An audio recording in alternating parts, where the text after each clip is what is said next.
మన్యాల శ్రీను టాక్స్కి స్వాగతం. నిన్నటి నుంచి ఆర్జీవీని అరెస్ట్ చేయని పోలీసు వారు ఆర్జీవీ ఇంట్లో ప్రవేశించినట్టు, రామ్ గోపాల్ వర్మ అబ్స్కాండ్ అయిపోయినట్లు రకరకాలుగా వార్తలు వస్తున్నాయి. ఇక్కడ ఈ వీడియో ఎందుకు చేయాల్సి వస్తుందంటే, ఆర్జీని అరెస్ట్ చేయడం అంత ఈజీ కాదు. ఒక లాయర్గా చెప్తున్నాను నేను.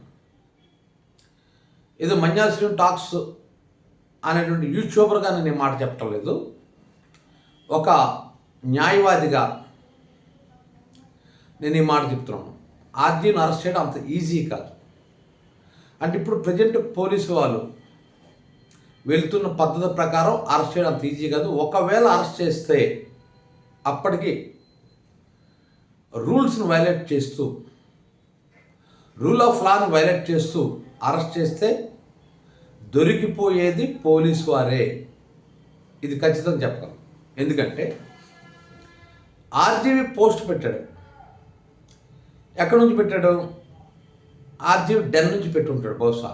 అంటే అది మన పక్క రాష్ట్రం తెలంగాణ నుంచి వచ్చింది.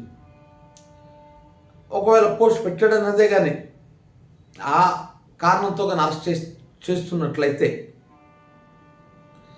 మరి అంటే అది అవుటర్ స్టేట్ తెలంగాణ అంటే, మరి ఈ స్టేట్ నుంచి వెళ్ళే పోలీసు వారు వీరికి ఒక పాస్పోర్ట్ ఉంటుంది.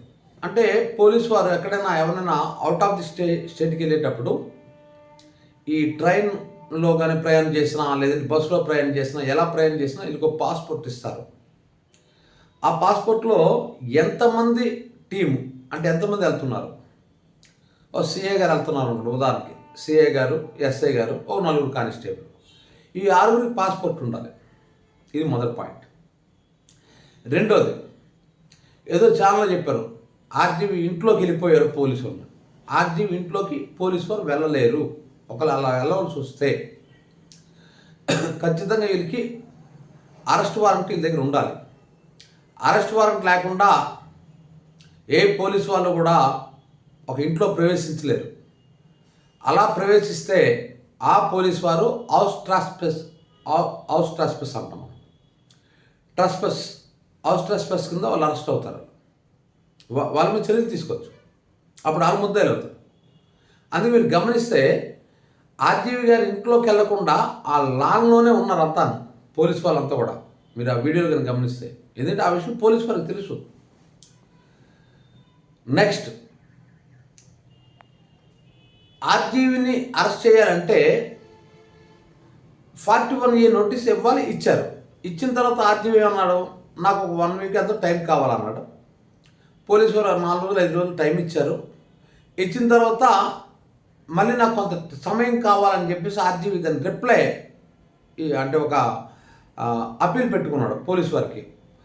అక్కడ జిల్లా ఎస్పీ గారికి, డిఎస్పీ గారికి, సిఐ గారికి అందరికీ కూడా ఒక అప్పీల్ పెట్టుకున్నాడు. నేను వస్తే మాకు టైం పడుతుంది, నాకు మరి కొంత టైం కావాలని అడిగాడు. అడిగినప్పుడు పోలీసు వారు ఖచ్చితంగా నీకు 1 రోజు ఇస్తామో 2 రోజులు ఇస్తామో లేకపోతే ఇవ్వమో, నీకు ఇవ్వం, నువ్వు అటెండ్ అవ్వాల్సిందే అని చెప్పాలి. అదేది చెప్పకుండా డైరెక్ట్గా ఆర్జీవీ డెన్కి వెళ్ళిపోయారు. అదొక తప్పు పోలీసు వారు చేసింది. నెక్స్ట్, ఎప్పుడైతే మనం అవుటర్ స్టేట్కి వెళ్తారో పోలీసు వాళ్ళు, ఇది అరెస్ట్ కోసం, ఇంకో దానికోసం అంటే ఇన్వెస్టిగేషన్ కోసం ఇలా వెళ్తే ఖచ్చితంగా ఆ స్టేట్ పోలీసు తాలూకా అసిస్టెన్స్ తీసుకోవాలి. నాకు తెలిసినంత వరకు ఏపీ పోలీసు వారు తెలంగాణ పోలీసు వారు అసిస్టెన్స్ తీసుకోకుండానే డైరెక్ట్గా వెళ్ళిపోయారు. నెక్స్ట్, అక్కడ స్థానిక మేజిస్ట్రేట్ గారికి కూడా తెలియజేయాలని ఒక రూల్ ఒకటి ఉంటుంది. అది కూడా పాటించినట్టు ఏం లేదు. ఇది అంటే బెయిలబుల్, నాన్ బెయిలబుల్ కేసెస్ అంటే కాగ్నిజబుల్ అఫెన్సెస్ ఉంటాయి, నాన్ కాగ్నిజబుల్ అఫెన్సెస్ ఉంటాయి. అంటే సివియర్ నేరాల్లోనైతే పోలీసు వారు డైరెక్ట్గా వెళ్ళిపోయి ఎవరిని ఎప్పుడైనా, ఎక్కడైనా, ఎలా అయినా అరెస్ట్ చేయొచ్చు. అది అబోవ్ 7 years శిక్ష పడే నేరాలకి మాత్రం అది వర్తిస్తుంది తప్ప బిలో 7 years నేరాలు అంటే శిక్ష పడేటువంటి నేరాలకైతే ఖచ్చితంగా ఈ రూల్స్ అన్ని పాటించాలి. అంటే 41A నోటీస్ ఇవ్వాలి.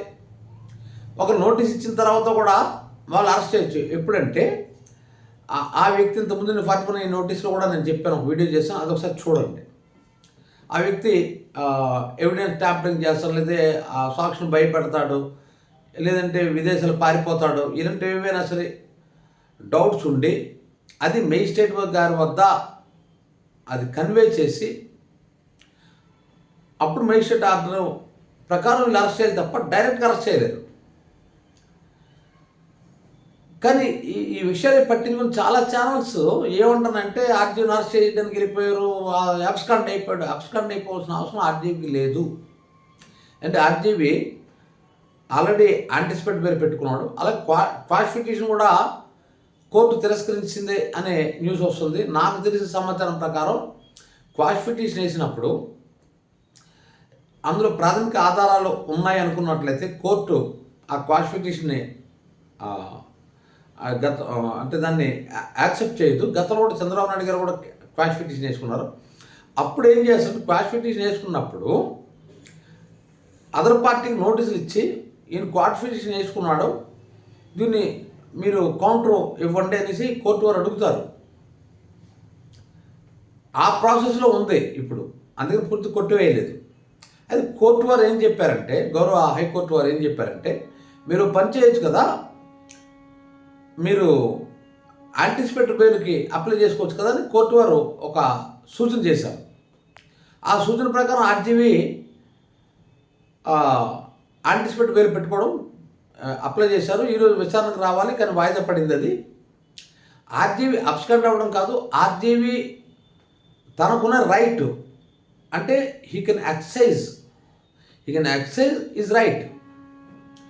అతను రైట్ని అతను ఎక్సైజ్ చేసుకోవాల్సిన హక్కు ఆయనకు ఉంటుంది. He has the right to do exercise his right. ఆయన హక్కుల్ని ఆయన ఎక్సైజ్ చేసుకునే హక్కు ఆయనకు ఉంటుంది, ఆయన రైట్.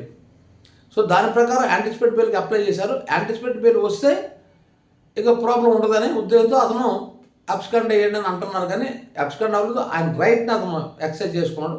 అది అక్కడ నుంచి పారిపోయాడు మీకు ఎవరు చెప్పారు?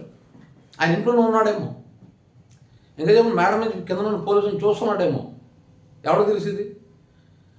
ఎవరో ఒక స్టార్ హీరో అతను కాశం కల్పించాడని రకరకాలు చెప్తున్నారు. నాకు తెలిసినంతవరకు, నేను ఊహించినంతవరకు ఆర్జీవి చుట్టుపక్కల ఉంటాడు, అవసరమైతే ఆయన ఇంట్లోనే ఉంటాడు, ఇంకాడ పారిపోడు. ఇదొకటి. నెక్స్ట్ ఏంటంటే, ఇప్పుడు ఫర్ ఎగ్జాంపుల్ పోలీసులు అప్పటికీ బలవంతంగానే ఆయన అరెస్ట్ చేసి ఎక్కడ దొరికి తీసుకెళ్ళిపోయారు అనుకోండి, అప్పుడు ఉదయం ఈ క్వశ్చన్స్ అని అరెస్ట్ అవుతాయి. వీళ్ళకి పాస్పోర్ట్ ఉందో లేదో ఒకటి, పై స్టేట్ తాలూకా పోలీసు అసిస్టెన్స్ తీసుకున్నారా లేదా, ఇవన్నీ కూడా క్వశ్చన్స్ వస్తాయి. అంతేకాకుండా ఆర్జీ కూడా ఏం చెప్పాడు, నేను వర్చువల్గా మీకు నేను సహకరిస్తానని క్లియర్ చెప్పాడు. హైకోర్టు ఏం చెప్పింది, మీరు పోలీసు వారు సహకరించండి అన్న, సహకరిస్తానన్న. సహకరించండి, ఫిజికల్గా నిలవలసిన అవసరం లేదు. ఎందుకంటే ఇప్పుడు అంతా కూడా డిజిటల్ పోలీసింగ్ వస్తుంది. ఇప్పుడు మన కరోనా నుంచి కానీ మనం చూసుకున్నట్లయితే చాలా కేసులు జడ్జి గారు వర్చువల్గానే, అన్ని కోర్టుల్లో కూడా వర్చువల్గానే విచారణ చేశారు చాలా కేసులు. ఎందుకు, కరోనా వచ్చిన తర్వాత కోర్టులో వస్తే క్లయింట్లు గట్ట వస్తే, లేదా ముద్దాలు వస్తే ఈ కరోనా స్ప్రెడ్ అవుతుందని చెప్పేసి వర్చువల్గానే చేయడం జరిగింది. అక్కడికంటే సిస్టమ్ వచ్చింది కూడా. ఇప్పుడు పోలీసు వారికి కావాల్సిన ఇన్ఫర్మేషన్ ఏంటి, ఇతను పోస్టులు పెట్టాడు, ఇది కదా పాయింట్. ఆ పోస్టులో పవన్ కళ్యాణ్ని, చంద్రబాబు నాయుడు గారిని, లోకేష్ గారిని, వీళ్ళందరినీ ఇన్సాల్ట్ చేశాడు, అంతే కదా వీరు చెప్తుంది, పోలీసు వారు చెప్తుంది. సో దానికి ప్రత్యేకించి పోలీస్ స్టేషన్ తీసుకెళ్ళి ఇన్వెస్టిగేషన్ చేయవలసిన అంత పెద్ద నేరం కాదు అది. కాబట్టి వర్చువల్గా వాళ్ళు అడిగే ప్రశ్నలు సమాధానం చెప్తారు. దానివల్ల బెనిఫిట్ కూడా పోలీసు వారికి ఉంది. అసలు ఎందుకు పోలీసు వారు తొందరపడుతున్న అర్థం కావట్లేదు, వాళ్ళ మీద ఏం ప్రెజర్స్ ఉన్నాయో నాకు తెలియదు. కానీ దానివల్ల ఏంటంటే డైరెక్ట్గా వీడియో కాన్ఫరెన్స్లో వాళ్ళు క్వశ్చన్స్ అడుగుతుంటారు, నేను జవాబు చెప్తుంటారు. ఏమయ్యా నువ్వు పోస్ట్ పెట్టావా, ఇదిగో పవన్ కళ్యాణ్ గారిని, చంద్రబాబు నాయుడు గారిని, అదే అదేవిధంగా లోకేష్ గారికి ఇలాగ నువ్వు ఇన్సాల్ట్ చేస్తూ మార్ఫింగ్ చేసి నువ్వు ఈ పోస్ట్ పెట్టావో అని అంటున్నానని చెప్పి అక్కడ నుంచి ఆయన ఒకటి చూపిస్తాడు పోలీసు వారు. చూపిస్తే ఎక్కడి నుంచి ఆర్టీవీ నేను పెట్టాను పెట్టలేదు చెప్తాడు అతను. 41A నోటీస్ ఎప్పుడు ఇస్తారు? ఎఫ్ఐఆర్ రిజిస్టర్ అయిన తర్వాతే కదా. ఎఫ్ఐఆర్ రిజిస్టర్ అయిన తర్వాతనే ఇన్వెస్టిగేషన్ సాగుతుంది. ఇన్వెస్టిగేషన్ సాగిన తర్వాత ఏదో నేరం చేసినప్పుడు అరెస్ట్ చేస్తారు. అరెస్ట్ చేయవలసిన అవసరం ఈ 41A నోటీస్ వచ్చినప్పుడు అవసరం లేదు. అంటే వాళ్ళ విచారణకి ఏదైనా సహకరిస్తే అరెస్ట్ చేయవలసిన అవసరం లేదు. సహకరించాడు, వర్చువల్గా సహకరించాడు, డిజిటల్ పోలీసింగ్ వచ్చింది.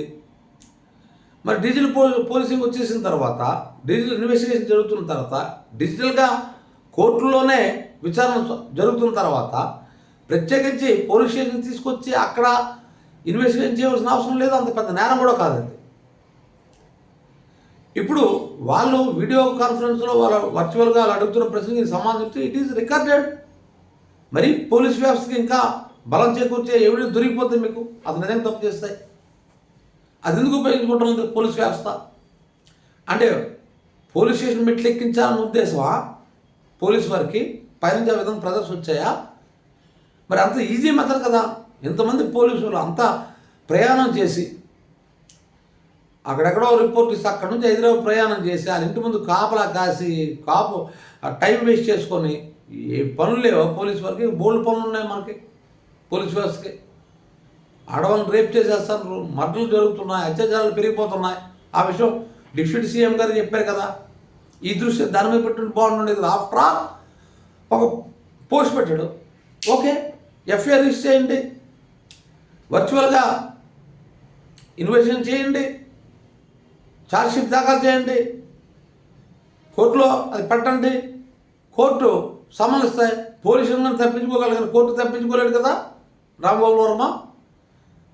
కోర్టుకు వస్తాడు, కోర్టు నిర్ణయిస్తారు. తప్పు చేస్తే జైలు శిక్ష వేస్తారు, తప్పు చేయకపోతే ఎక్విటల్ ఇస్తారు, తప్పు చేస్తే కన్విక్షన్ ఇస్తారు.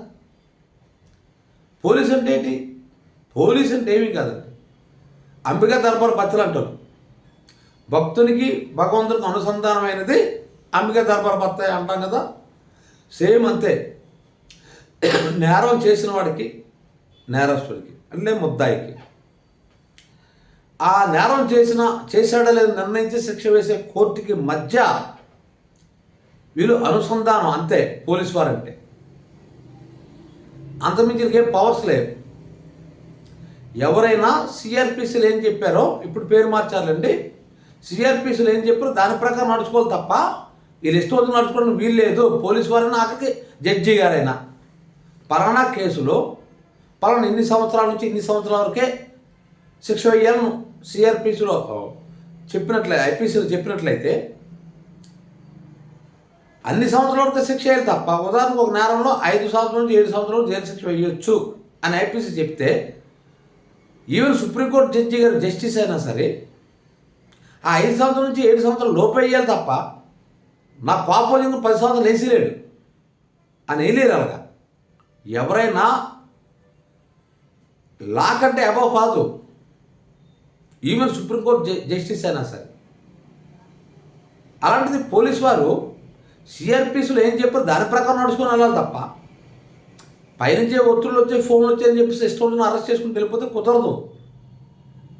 ఒకవేళ అలా బలవంతంగా అరెస్ట్ చేస్తే, ముఖ్యంగా ఆర్జీవి లాంటి వ్యక్తుల విషయంలో కామన్ పీపుల్ అలాగా ఫిల్టర్ పట్టుకొని తోసుకొని వెళ్ళిపోయి పోలీసు వాళ్ళు కూడా ఉన్నారు. వ్యాన్ ఎక్కించి బూతులు తిడుతూ కొడుతూ తీసుకెళ్ళిపోయి పోలీసు వారు ఉన్నారు కొంతమంది, అందరూ అని కాదు. చాలామంది పోలీసు వారు కూడా రూల్ ఆఫ్ లాని పాటించి వెళ్తుంటారు. నేను ఒక పోలీస్ స్టేషన్ చూశాను. ఎవరు వచ్చినా సరే అక్కడ ఏఎస్ఐ గారు రండి సార్, కూర్చోండి సార్ అని కుర్చీ చూపించి కూర్చున్నాయి. అతను నిలబడే సిచ్యువేషన్ ఒకసారి చూసి ఆశ్చర్యపోయాను. అంటే ఎంత రూల్ ఆఫ్ లాని అతను పాటిస్తున్నాడని. ఏమైనా శిక్ష వేయాలంటే కోర్టులో వేయాలి, పోలీసు వారు కాదు. పోలీసులు శిక్ష చేసే పవర్స్ లేవు, పోలీసు వారికి తిట్టే పవర్స్ లేవు, పోలీసు వారికి కుట్టే పవర్స్ లేవు, జడ్జి గారు కూడా కొట్టే పవర్స్ లేవు. కాబట్టి శిక్ష వేయగలరు, ఇన్ని సంవత్సరాలు జైలు శిక్ష అని. ఆ నేరం తగ్గట్టు ఆ నేరానికి ఎంతవరకు శిక్ష అయితే అంతవరకు అయిందన్నా అబౌవ్ జడ్జి గారు కూడా వేయలేరు. అది మనకు ఐపీసీ చెప్తుంది, సిఆర్పిసి చెప్తుంది. అసలు ఒక సాక్ష్యాలను ఏ విధంగా సేకరించాలి, ఛార్జ్షీట్ ఏ విధంగా దాఖలు చేయాలి, ఎఫ్ఐఆర్ ఏ విధంగా దాఖలు చేయాలి, ఇవన్నీ సిఆర్పిసిలో క్లియర్గా పొందుపరిచి ఉన్నాయి. అవి దాటి మేము ఎక్సైజ్ చేస్తామని అంటే అది పోలీసు వారైనా ఎవరైనా సరే అది కుదరని పని. ఈరోజు రామగోపాలవరం విషయంలో ఏం జరిగిందంటే వాళ్ళు టైం అడిగారు, టైం ఇస్తామనో ఇవ్వమనో చెప్పాలి కదా. అది చెప్పకుండా అరెస్ట్ కోసం డైరెక్ట్గా వెళ్ళిపోవడం ఏంటి? ఈ అరెస్ట్ చేయడానికి వ్యక్తుల దగ్గర పాస్పోర్ట్ ఉందా? అక్కడ స్టేట్ ద్వారా అసిస్టెన్స్ తీసుకున్నారా? అంత పెద్ద నేరం కాదు ఇది. అలాగనే ఇంట్లో కానీ దొరికిపోతే హౌస్ ట్రెస్పాస్ కింద పోలీసు వారు నిందితులు అవుతారు, తిరిగి ముద్దాయిలు అవుతారు. అందుకే పోలీసు వారు కూడా తొందరపడలేదు. మనం గమనిస్తే వాళ్ళ పైనే ఉన్నారు తప్ప ఎవరు ఇంట్లోకి వెళ్ళే ఇది లేదు.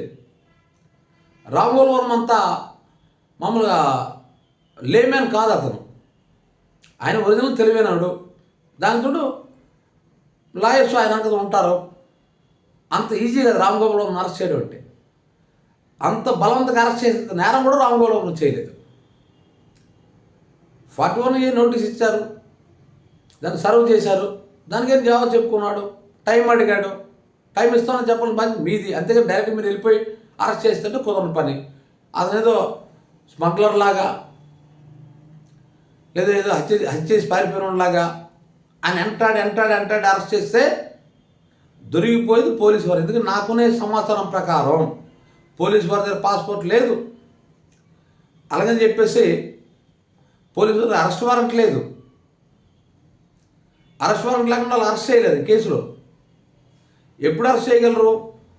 ఇందాక 41A నోటీస్ తాలూకు రూల్స్ నేను గత వీడియో ఒకసారి చూడండి, అందులో నేను చెప్పాను. అటువంటి సందర్భంలో మాత్రం అరెస్ట్ చేయగలరు, లేకపోతే అరెస్ట్ చేయలేరు. కాబట్టి నేను చెప్తుంది ఏంటంటే రామగోపాలవరం అరెస్ట్ చేయడం అంత ఈజీ కాదు. ఒకవేళ బలవంతంగా అరెస్ట్ చేస్తే ఎవరైతే అరెస్ట్ చేస్తే ఆ పోలీస్ ఆఫీసర్స్ ఖచ్చితంగా భవిష్యత్తులో మూల్యం చెల్లించుకోవాల్సిన అవసరం ఉంటుంది. ఈ వీడియో మీకు నచ్చినట్లయితే మన్యాల శ్రీను టాక్స్కి లైక్ చేయండి, షేర్ చేయండి, సబ్స్క్రైబ్ చేయండి. Thank you very much.